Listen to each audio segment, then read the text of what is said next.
High, I am Darshana Ragtate, student of the Samvidhan nursing academy.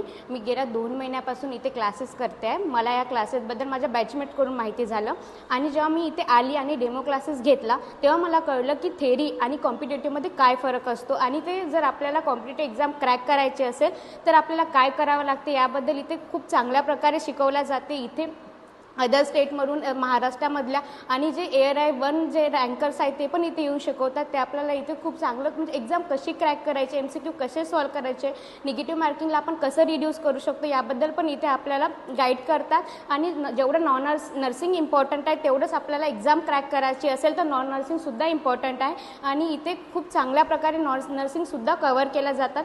जेवढं आपल्याला वाटतं की आपण एक्झाम क्रॅक करावं इथले टीचर्स पण आपल्यावर एफर्ट्स घेतात आणि ते म्हणजे तेवढे त्यांची पण आपल्यासाठी एफर्ट्स असतात. जर आपल्याला एक्झाम क्रॅक करायची असेल आणि आपलं फ्युचर जर ब्राईट करायचं असेल नर्सिंग प्रोफेशनमध्ये तर मी तुम्हाला सजेस्ट करेन की